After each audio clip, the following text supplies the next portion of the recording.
Let us get back to the history class once again. Last जो हमारी class हुई थी डे बिफोर यस्टरडे, हम लोगों ने उसमें एनसीईआरटी के साथ the beginning of Mesopotamia, exactly Mesopotamia कहाँ पर है and what are the Bible के according what has been the theory, वो हमने लर्न किया था. Now we are moving to the second part, that is geography. मतलब कहाँ पर है.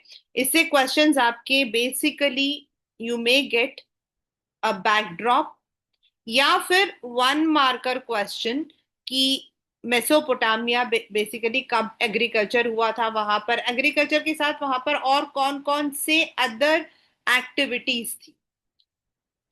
तो Iraq, because it's basically in Iraq and in the north east, यानी कि अगर हम देखते हैं, अगर हम एक मैप सा बनाते हैं तो नॉर्थ ईस्ट इधर आ जाता है, नॉर्थ वेस्ट इधर आ जाता है, साउथ यहाँ पे, नॉर्थ यहाँ पर. तो नॉर्थ ईस्ट, जैसे हमारे यहाँ पर भी north east is quite green, lie green, but वहां पर क्या है, दे हैव द प्लेन्स, बिल्कुल gradually rising to tree covered mountain ranges with clear streams and wildflowers with enough rainfall to grow crops.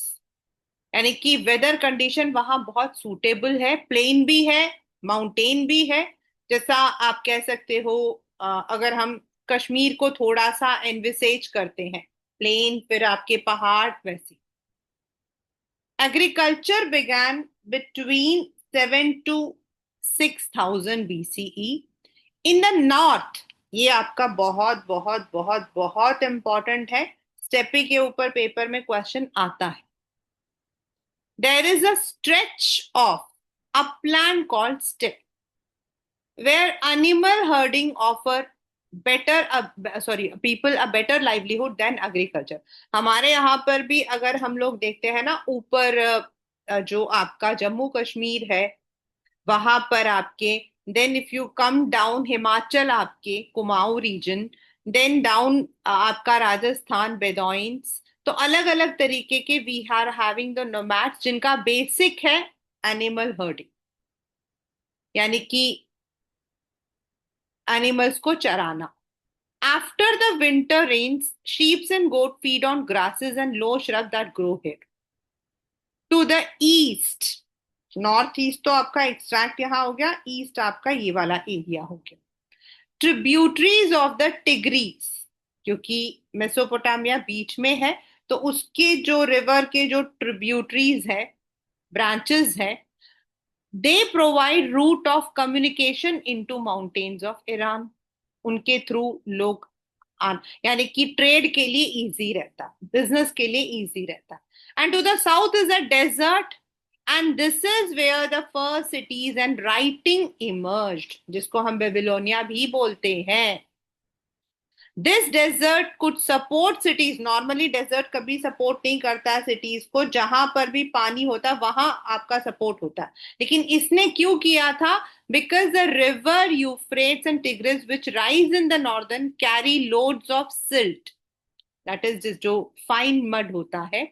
when they flood or when their water is let out on the field, fertile silt is deposited. तो यहां पर basically आपका जो नीचे वाला area है, यहाँ आपका सिटी डेवलप हुआ था. तो this is the basic geography. North east में क्या है, उनके माउंटेन्स हैं, प्लेन्स है. इस तरफ क्या है, उनके स्टेपी, यानी कि जहां आपका ग्रास लैंड है, पैस्चर लैंड बोलते हैं हम लोग उसको.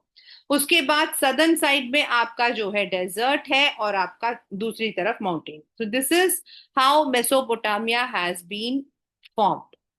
इनमें से आपके मैप क्वेश्चन के अंदर you may be asked to identify any one, that is जैसे बेबीलोन है, it is called as the, it is the southern side, और यहीं पर आपका मेन सिटी स्टार्ट हुआ था. So you may be asked this thing. Then ये वाला जो क्वेश्चन था आपका, कहाँ एक्सकवेशन हुआ था, ये वाला, these can be the map questions. After the Euphrates has entered the desert, its water flows out into small channels. These channels flood their bank and in the past functioned as irrigational canal. Water could let into field of wheat, barley, peas, lentils when necessary. Of all ancient systems, the Roman Empire, it was agriculture of southern Mesopotamia that was the most productive, even though the region did not have sufficient rainfall. मतलब वो desert area था, लेकिन उसके बावजूद भी उन लोगों ने चैनल्स बना रखे थे, रिवर चैनल्स बने हुए थे, पानी की बहाव उस तरफ आता था, और उससे वहां पर एग्रीकल्चर उनका सबसे ज्यादा प्रोडक्टिव था। जो जो मैं अंडरलाइन कर रही हूँ, दीज आर ऑल इंपॉर्टेंट, आप उसको एक बार इंपॉर्टेंट पॉइंट पे लेना। Then not only agriculture, Mesopotamian sheep and goats that grazed on steppe, the northeast plains and mountain slopes produced meat, milk, and wool in abundance. Further, fish was also available. Date palms gave fruit in summer. यानी कि अगर आप देखते हो कैसे एक, मैंने आपको फर्स्ट क्लास में बताया था कि how does a rural area become a city. अगर हम कहते हैं Delhi is a city, Delhi is a city, तो the city it did not come in one go. पहले ये सभी एक विलेज के जैसे ही थे, but slowly slowly there are many areas like Rameswaram, आपका जो रामनाथपुरम है, Ramanathapuram once it was a village, it was a rural area, लेकिन धीरे धीरे धीरे वहां पर सिनेमा थिएटर, आसपास में दुकानें, मतलब चीजें आना जाना, जब आपके ट्रेड वगैरह शुरू हो गया, बिजनेस शुरू हो गया, तो that area becomes town. and then with more population and more kind of activities, the area turns into city. अगर हम एक पॉलिटिकल डेफिनेशन लेते हैं, ये आपके उसमें है, पॉलिटिकल साइंस में है, एनीवे विलेज किसको कहते हैं, टाउन किसको कहते हैं, एंड सिटी किसको कहते हैं, आएगा आपके पेपर में, मतलब उसमें है। तो this is how urban area develop, because it was not only agriculture, वहां पे रियरिंग ऑफ मीट भी था, उनके पास अदर एक्टिविटीज थी, फिशिंग था, तो अलग अलग तरीके के एक्टिविटीज जो है देवर देयर। अगर पेपर में क्वेश्चन आता है कि what were the different kinds of activities besides agriculture, आपको ये सारा कुछ मेंशन कर, राइट। फिशिंग भी हो गया आपका, देन आपका जो उसका नाम क्या है, स्टेप्स है, जहां पे आपके स्टेप्स होते हैं, आपके पैस्चर लैंड, ग्रीन ग्रास, जहां चरने के लिए। ये कैसे डेवलप होता है, नॉर्मली जो एरियाज आपके माउंटेन के नीचे होते हैं, ये घासों से भरे होते हैं, तो जो आपके चरवाहे होते हैं, जो नोमैड्स होते हैं, they take their animals from one place to another, and जब उन जहां वो रहते हैं वहां ठंड होती है, बारिश होती है, मतलब that depends on extreme weather condition, वो लोग वहां चले जाते हैं जहां पर दे गेट दीज थिंग्स। फिर उनके जो गोट, उनकी शीप वगैरह जो होती हैं, दे ऑल टेक दीज, और उसके दूध, उसका वूल, इन सबको बेचकर they make the livelihood. Similarly, in Mesopotamia also, all these activities were there. Now, how, as I said, how does city, मैंने आपको कैसे बताया कि सिटी कैसे बनता है, और सिटी के लिए देर इज वन डेफिनेशन कि हम किस चीज को सिटी बोलते हैं, रूरल किसको बोलते हैं, टाउन किसको बोलते हैं। Cities and towns are not just places with large populations, it is when, अभी आपको मैंने जो डेफिनेशन दिखाया ना, यही आपका डेफिनेशन है, you can use this also. When an economy develops in spheres other than food production, it becomes advantage for people to cluster in town. यानी एग्रीकल्चर जहां सिर्फ होता है उसको हम विलेज, रूरल में लेकर आते हैं, कंट्री साइड में लेकर आते हैं, लेकिन जब उनमें और अलग तरीके के वेराइटीज होती हैं, लाइक ट्रेड, ये सब आता है, तो हम उसको अर्बन एरिया बोलते हैं। Urban economies comprise, besides food production, trade, manufacturing, and services. City people thus cease to be self-sufficient and depend on products or service of other people. क्योंकि हम सब कुछ प्रोड्यूस नहीं कर सकते, तो जो प्रोड्यूस दूसरे करते हैं हम उसको यूज करते हैं। There is continuous interaction. For instance, the carver of a stone seal requires bronze tool, so he cannot make it, and colored stone.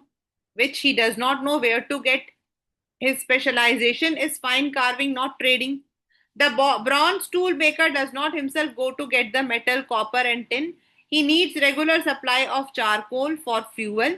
The division of labor is mark of urban life. One marker question. Division of labour मतलब अलग अलग काम के लिए अलग अलग तरीके के लोग. एग्जाम्पल, यहां पर जो एग्जाम्पल दिया है, जो स्टोन के ऊपर कार्व करेगा, छापेगा, उसको सिर्फ छापना आता है, लेकिन उसको टूल नहीं बनाने आते हैं. And you can not be masters of all, jack of all and masters of none होता है. आपको सब चीजें नहीं आती हैं, तो उसके लिए मेटल के टूल्स कोई और ला कर देगा, चारकोल कोई और ला कर देगा, बाकी जो दूसरा सामान है वो कोई और ला कर देगा. यानी कि एक कार्विंग के लिए चार तरीके के लेबर्स की जरूरत पड़ती है हमें. तो अर्बन लाइफ में यही होता है. In the rural life self sufficient होते हैं, फार्मर को सब कुछ खुद ही करना आता होता है. फर्दर मतलब अगर हम सिटी बोलते हैं, there must be a social organization. Fuel, metal, stone, wood come from many different places for city manufacturers. Thus, organized trade and storage is needed. मतलब भाई सामान कोई ना कोई कहीं से आता है, चारकोल इधर से आता है, मेटल अदर से आता है, तो उसको कौन संभालेगा, उसको कौन खरीदेगा, कैसे बेचेगा. यानी कि there is a proper organization. Organization मतलब हर चीज को कायदे से किया जाता है. There are deliveries of grain food items from village to city. Food supplies needed to be stored and distributed. आपके पास सामान कैसे आता है? आप कहते हो, मैं आपसे पूछती हूँ कि how do you get your food. आपका होगा मैम हम तो दुकान जाते हैं और वहां से सामान लेकर आ जाते हैं. मैंने अगर आपसे नेक्स्ट क्वेश्चन पूछा, ओके आपकी सब्जी कहाँ से आती, तो आप कहोगे कि मैम उसमें कौन सी बड़ी बात है, मैं तो जेप्टो कर देती हूँ या फिर पड़ोस के मार्केट में जाकर सामान ले आती हूँ. But that is not the answer. That's not the response. That is not the answer. The answer is आपको जो सब्जी मिलती है एट द एंड सिटी में, इसको फार्मर प्रोड्यूस करता है. देन जो फार्मर होता है वो किसी डिस्ट्रीब्यूटर को सेल करता है. हमारे यहां पर भी there are distributors. In Delhi you are having Sadar Bazaar, जो सबसे बड़ा डिस्ट्रीब्यूटर मार्केट है. चाहे वो गेहूं हो, चावल हो, आटा, सब कुछ वहीं पर जाता है.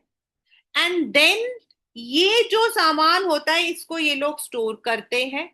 एंड जो हमारे लोकल में जो दुकानें होती हैं, वहां पर जो छोटी छोटी दुकानें होती हैं, वहां के जो लोग होते हैं वो जाकर यहां से खरीद के लाते हैं.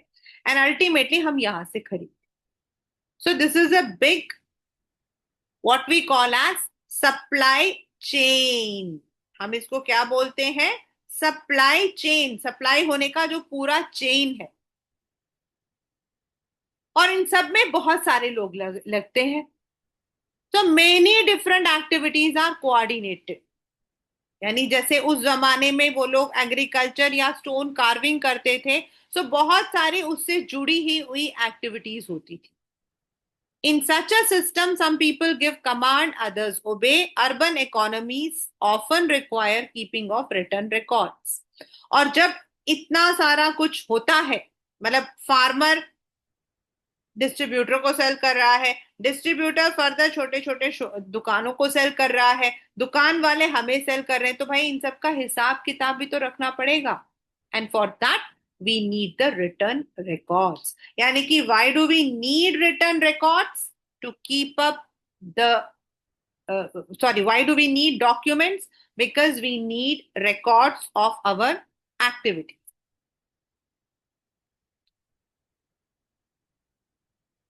नाउ कोई भी जो आपके बॉक्स में है उसको आपने इग्नोर नहीं करना है, ठीक है? The earlier city in Mesopotamia backs to the bronze age, क्योंकि उस वक्त में bronze was use, stone age, bronze age. अगर हम उस एक्सकवेशंस के बारे में बात करते हैं, स्टोन एज जब हम कहते थे ना, पत्थर को करके माचिस की जगह पर वो आग लगाते थे। Then bronze age, the age when metals were use for making the tools and all. तो ऐसे हमारे एजेस गए थे। Bronze is an alloy of copper and tin, and bronze meant procuring these metal often from great distance. Metal tools were necessary for accurate carpentry, beads, drill करना, beads के अंदर वो जो छेद होती है, beads मतलब मोती, माला में, carving stone seals, cutting shell for inlaid furniture. Mesopotamian weapons were also of bronze, जैसे the tips of spears, भाला, spears होते ना, ऐसा ऐसा होता है spears, भाला, that you see in the illustration on page 18.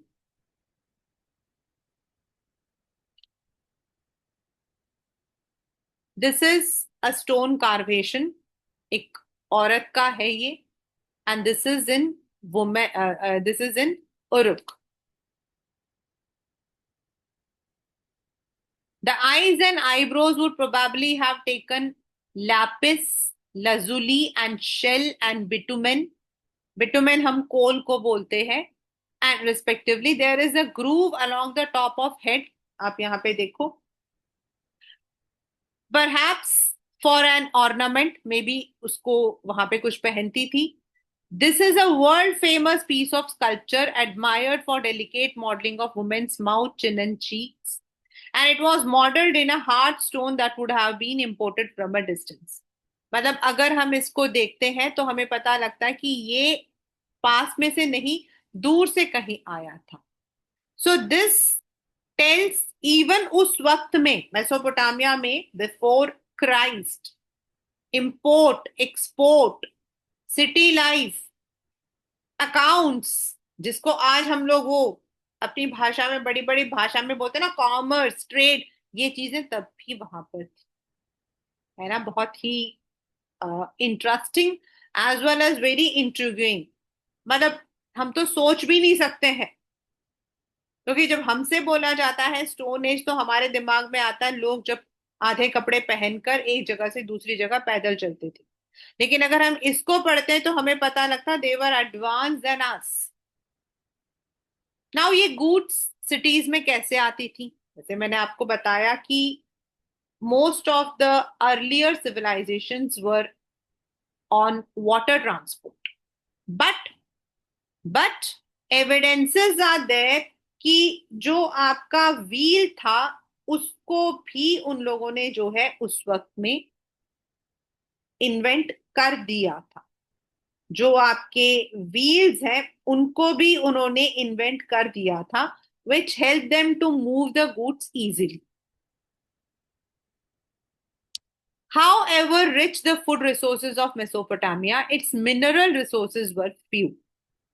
क्योंकि एक तरफ आपके पहाड़ थे, दूसरी तरफ आपके प्लेन्स थे, सो दे वर नॉट, मिनरल्स के लिए आपका जो नीचे धरती होता उसमें यू नीड वॉल्केनोज. जैसे इंडिया के अंदर we have the volcanic eruptions, we have iron in the Chota Nagpur, तो उसके लिए there are things. Most part of south lack stones for tools, seals and jutes, यानी कि इसे कहीं और से लेकर आते थे. The wood of the Iraqi date palm is आपका खजूर, उसकी लकड़ी, and poplar was not good enough for cart, उसकी वो लकड़ी थोड़ी हल्की होती है. Cart wheels or bones. There were no metal for tools, vessels or ornament. So we can surmise that ancient Mesopotamia could have traded their abundant textile, agricultural produce for wood, copper, tin, silver, good shell and other stones from Turkey and Iran. यानी कि उनका export import का तब भी business चलता था.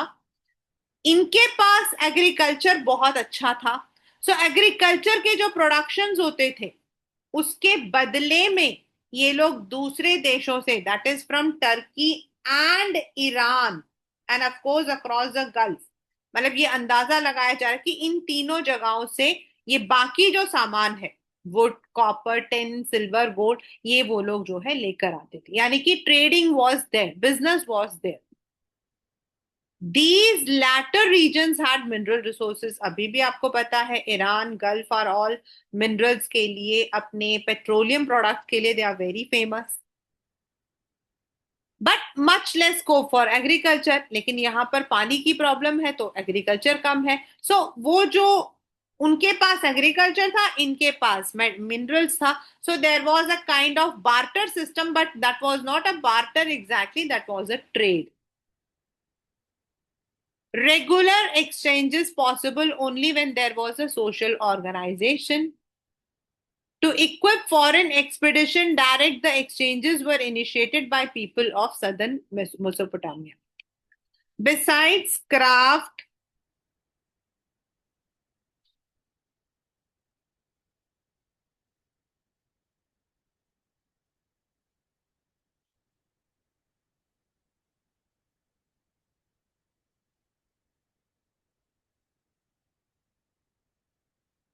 besides craft, trade and craft आपका था जो वुड वगैरह के लिए करते थे, would crafting. Trade and services, क्योंकि सर्विसेज क्या है, transport, storage. Trade and transport, efficient transport is also important. If it take too much time or too much animal feed to carry grain or charcoal, the city economy will not be viable। भाई अगर ज्यादा time लगेगा वहां से यहाँ तक आने में, तो सिटी चल नहीं सकती है। और इसीलिए the cheapest mode of transportation was over water, as I said. In the earlier period, water transport was the most common one। No doubt bullock carts, camels, ये भी यूज होते थे, but water transport was very easy. River boat और barges load, ये आपका मतलब सारा important है।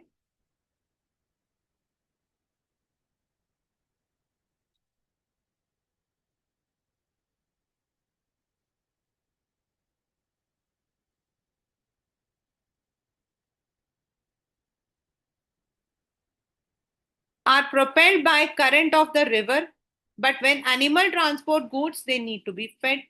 मतलब वाटर ट्रांसपोर्ट आपका सस्ता पड़ता है, उसके लिए आपको ज्यादा फ्यूल की जरूरत नहीं पड़ती है। एनिमल्स को अगर आप लेकर जा रहे हो तो फ्यूल्स की जरूरत पड़ती है। The canals and natural channels of ancient Mesopotamia were intact routes of good। अभी हमने ऊपर पढ़ा था ना कि वो सदन वाले में जहां पानी था वहां से चैनल्स बनते थे उसके through. So they could easily transport the things from one place to another between large and small settlements। And in the account on the city of Mari later in the chapter, the importance of Euphrates as a world route will also be clear, not only towards their own but towards other areas also। ये जो picture बनी है आप देख सकते हो, these are the clay tablets. Each tablet is a 3.5 centimetre, इतना छोटा, और लेस इन हाइट। जैसे पिक्चर है तो वो पिक्चर साइन है। ये ऊपर वाला ऑक्स है, नीचे वाला अगर हम लगाते हैं तो कुछ शायद ग्रास वगैरह है। देन नीचे वाला नंबर्स हैं, बोट, ये दोनों वो है, 1 2 3 4 5 बोर्ड बना हुआ है। देन ये है आपका क्यूनिफॉर्म सिलेबल। आपको उस दिन बड़ा लंबा सा बताया था, देखो ये जो बना हुआ है, ये जो है, ये this is KUR, this is माँ। तो सिंबल को यूज करके दे यूज टू, यानी कि अगर उनको माँ से मास लिख माकुर लिखना है तो ये और ये दोनों बन जाएंगे, या कूरमा लिखना है तो ये दोनों बन जाएगा। That is, if they want to write kurma, then this will be their symbol। ऐसा बना देंगे तो वो हमारे हिंदुस्तान का कूरमा बन जाए। So this was how they wrote it। Now let us move to development of cities। इस वाले में से आपके सारे क्वेश्चंस रिलेटेड टू क्या क्या चीजें एक्सपोर्ट होती थी, then how trade started with which countries उनका जो है ट्रेडिंग था, ये आपके इंपॉर्टेंट क्वेश्चंस होंगे. Then why there was a need of water transport? Because water transport was cheap, as and if they would take the animals, then it would need time as well as it needed to be fed. उसको खाना भी खिलाना पड़ता तो महंगा पड़ता.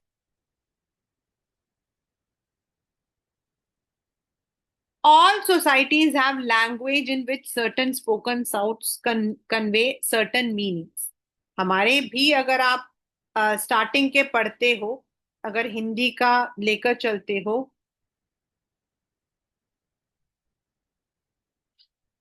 तो you will see how it started. Diamond सूत्र अगर आप पढ़ते हो, द वन इनिशियल जो लिखा था वो, this is verbal. Writing too is a verbal communication, but in a different way. When we talk about writing or script, we mean spoken sound. Writing मतलब जिसको हम देख सकते, और बोलना, that is a verbal communication. The first Mesopotamian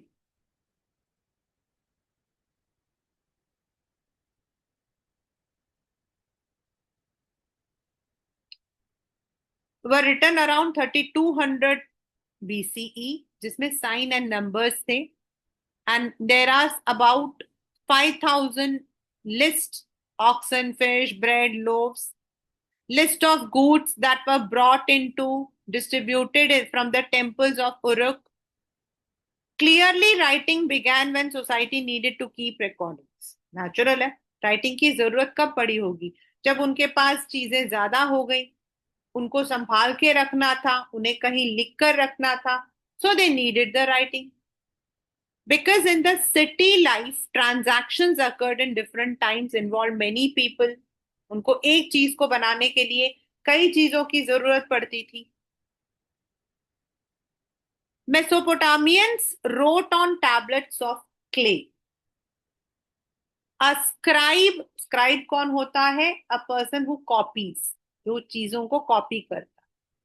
Would wet clay, गीला करेगा, pat into a size he could hold comfortably.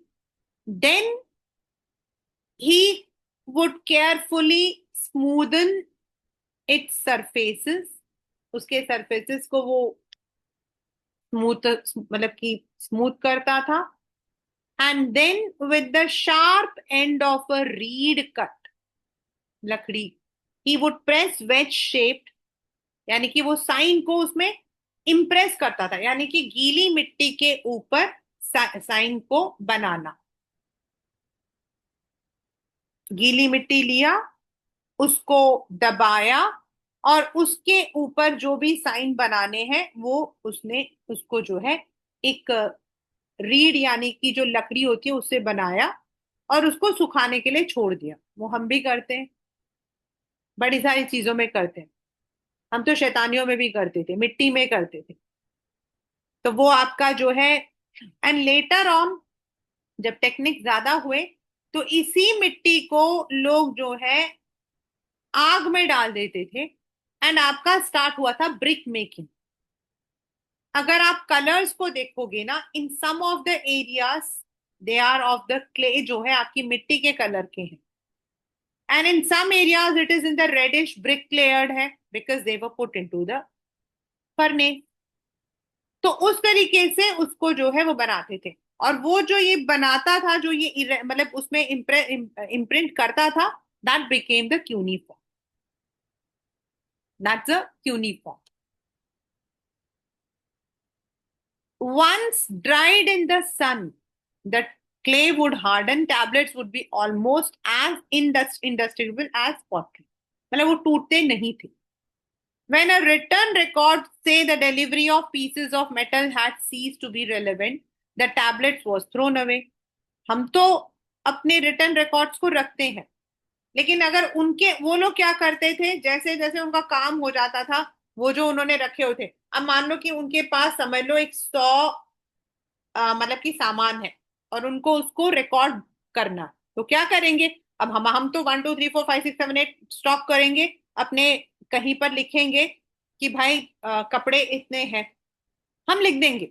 वो लोग क्या करते थे, वो भी लिखते थे but in the on the clay, और जैसे ही वो सामान खत्म हो जाता था वो उस क्ले टैबलेट को फेंक देते थे।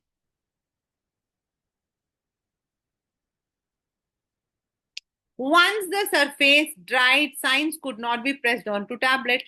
So each transaction, however minor, required a separate written tablet. और ऐसा क्यों करना पड़ता था? अब हम क्या करते, हमारे पास तो नोटबुक होती है, इवन नोटबुक्स को भी हम लोग जो है फेंक देते हैं, but in the companies normally these are recorded, और रिकॉर्ड रूम होता है, वहां रखा रहता है 5 साल तक का रिकॉर्ड। 2010 से लेके 2025 तक के लिए अगर रिकॉर्ड रखना, आपके सीबीएसई में जितने भी आपके रिकॉर्ड्स हैं, so they are kept. Moreover, जो हमारे डिजिटल है उसमें हम मिटा सकते हैं, उसके अंदर हम मिटा सकते हैं और दोबारा से रिकॉर्ड बना सकते हैं, लेकिन क्ले को तो आप नहीं मिटा सकते हो, एंड उनको दोबारा यूज नहीं होता था तो वो उसको फेंक देते थे।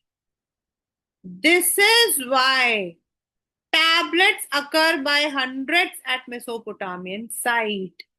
क्यों हमें इतने सारे, why did we find so many tablets?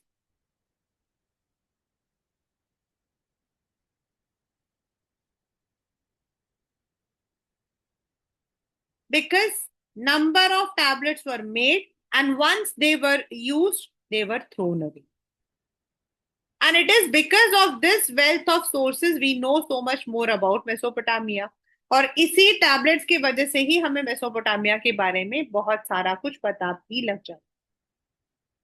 By 26 BC or so, the letters became cuneiform and the language was called as Sumerian.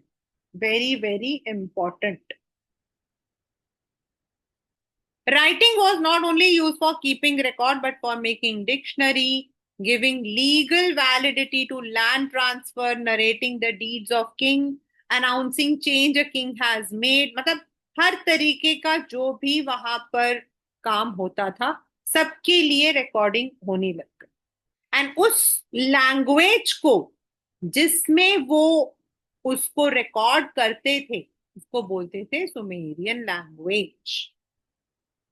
Sumerian, the earliest known language of Mesopotamia, was gradually replaced by Akkadian language.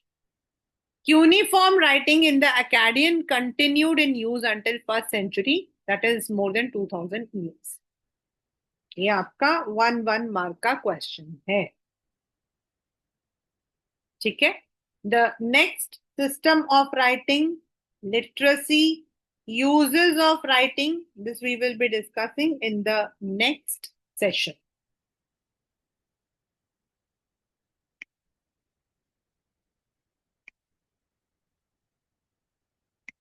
As you said, you need to go bit early, so today I am leaving it. कोशिश करूंगी मैं कल ही class लेकर